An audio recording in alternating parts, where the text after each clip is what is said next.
Hi everyone, welcome to the video. This is the part two. मतलब case file हो चुका है, judgement हो चुका है, डिग्री हो चुकी है, कॉस्ट लग चुका है, सब हो चुका है। अब क्या करना होता है सिविल केसेस में? आपके फेवर में जजमेंट आ गई, अब क्या करेंगे? डिग्री भी आ गई, अब क्या करेंगे? अब यहाँ पर उसको एग्जीक्यूट करवाना पड़ता है आपको, तो यहाँ पे एग्जीक्यूशन पिटीशन लगती है। वही बताता है part two execution. Section 36 of CPC. Section 36 of CPC क्या कहता है? Application to order. The provision of this code relating to the execution of the decrees including provisions relating to the payment under a decree shall so far as they are applicable be deemed to apply to the execution of orders including the payment under an order। भाषा में कहा जाए तो सारी provision CPC में deal करते हैं execution of decree को, जो कि अप्लाई होते हैं एग्जीक्यूशन ऑर्डर्स में भी। और so far they are applicable। in short, order मतलब डिक्री एग्जीक्यूशन पर्पज के लिए 36 की जरूरत क्या है? 36 की जरूरत इसलिए है क्योंकि सीपीसी एक डिटेल्ड मशीनरी है, एग्जीक्यूटिंग डिग्री है। बट प्रॉब्लम ये है कि इसके जो ज़्यादातर ऑर्डर होते हैं they also require to enforce, जैसे कि पेमेंट, डिलीवरी या कंप्लाइंस।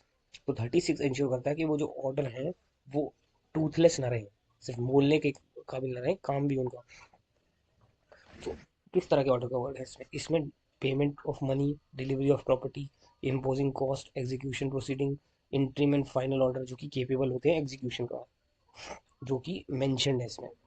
ये इसमें ये एग्जीक्यूशन में कवर्ड है। For example, order for cost, court ने डिसमिस कर दिया है सूट और ऑर्डर किया है कि प्लेंटिफ क्या करेगा? प्लेंटिफ पे करेगा 20,000 रुपये एज कॉस्ट। ये क्या है? ये डिक्री नहीं है, लेकिन ये एग्जीक्यूटेबल तो है सेक्शन 36 के अंदर। Order 39 injunction cost. कोर्ट ने क्या किया? कोर्ट ने वेकेट कर दिया इंजंक्शन एंड ऑर्डर किया है payment of cost. Decree, execution and provision apply होते हैं यहाँ पर। अटैचमेंट, अरेस्ट एक्सेट्रा में भी यूज होंगे लेकिन एप्लीकेबल नहीं है।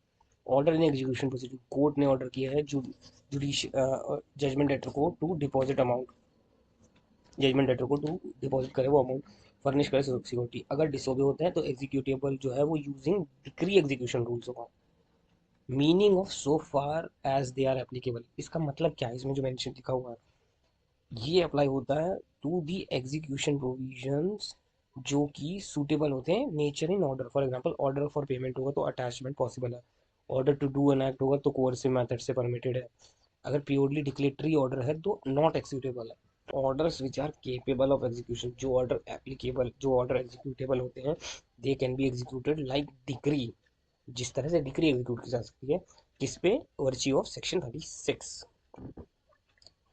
सेक्शन 36 सीपीसी प्रोवाइड करता है provision relating to the execution of decree that shall so far applicable apply to the execution of order including payment under an order. Section 36 क्या है? ये एक ब्रिज है डिक्री और ऑर्डर के बीच में, जो एग्जीक्यूट करवाता है चीजें। That's it.